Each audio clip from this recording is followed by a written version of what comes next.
আসসালামু আলাইকুম রহমতুল্লাহ। আলহামদুলিল্লাহ, সৌদি আরবের কাবা প্রান্তর নবীজির বাড়ির সামনে বসা সকালবেলা খুব সুন্দর আবহাওয়া। দেখেন কবুতর পাখিগুলো আমার পাশেই উড়ছে। কত যে মহাশান্তি মনে, সেটা ভাষায় প্রকাশ করা যাবে না। কত মা বোন, লক্ষ লক্ষ মা বোন, তারা হাজার হাজার কোটি মাইল দূর থেকে এসে কাবা প্রান্তরে উপসেজদা করছে। কেউ কোরআন পড়ছে, কেউ তাসবিহ পাঠ করছে, কেউ জিকির করছে, কেউ জমজমের পানি খাচ্ছে, কেউ তাহাজ্জুদ করছে, কেউ সুন্নত পড়ছে। অর্থাৎ কাবা প্রান্তর রাত দিন 24 ঘন্টা লাব্বাইক আল্লাহুম্মা লাব্বাইক বলে মুখরিত।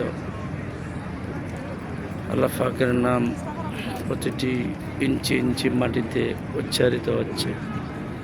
আলহামদুলিল্লাহ, এটাই হচ্ছে বাদশাহ, সৌদি আরবের বাদশাহর বাড়ি।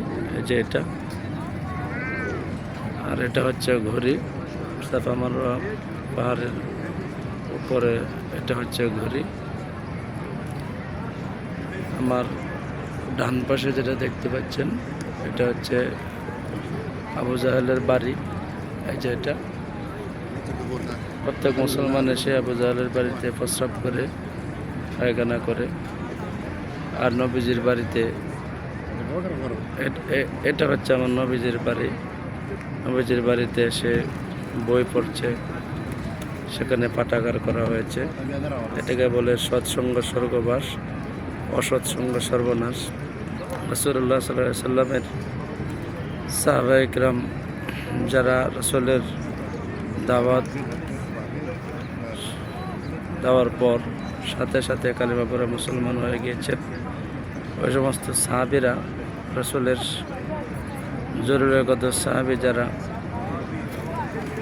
তাদের বাড়িতে গিয়ে 2 রাকাত নামাজ পড়ছে, তাদের জন্য দোয়া করছে। আর আবু জাহেলের বাড়িতে এসে পায়খানা প্রস্রাব করছে। এটাই আল্লাহ পাকের খেলা, লীলা খেলা। এই যে দেখেন পাহাড়, এই পাহাড়ে উঠে রাসূল মক্কাবাসীকে ডাক দিয়ে বলতেন, হে মক্কাবাসী শোনো, আল্লাহর পক্ষ থেকে এই বিধান এসেছে। জাবালের রহমত যাকে বলা হয়। আপনারা যদি কোনো সময় আসেন, অবশ্যই এই পাহাড়টিতে উঠবেন এবং এই পাহাড়গুলো দেখবেন। পবিত্র মক্কা নগরীতে এবং সৌদি আরবে পাহাড় ছাড়া আর কিছুই নেই, শুধু পাহাড় আর পাহাড়। পাথরের পাহাড়, টাইলসের পাহাড়, লাল, কালো, সাদা, সবুজ ইত্যাদি। যদিও এখানে উৎপন্ন নেই, কিন্তু আছে আল্লাহ পাকের সরাসরি রহমত। এই কাবা প্রান্তরে এসে কেউ না খেয়ে থাকে না। এই কাবা প্রান্তরে যারাই আসে, তারাই সুন্দর জীবন উপহার পায় আল্লাহর পক্ষ থেকে। এই কবুতরগুলি সারাদিন এখানে দৌড়ে বেড়াচ্ছে, কিন্তু তারা তাদের মহান রবকে চিনে। এই জন্য এখানে কাবা প্রান্তরে তারা পায়খানা করে না। আবাবিল পাখিগুলো কিচিরমিচির করে সারাদিন উড়ছে, কিন্তু কাবা প্রান্তরে তারা পায়খানা করে না। এটাই মহান রবের খেলা। সকলেই ভালো থাকুন, সুস্থ থাকুন।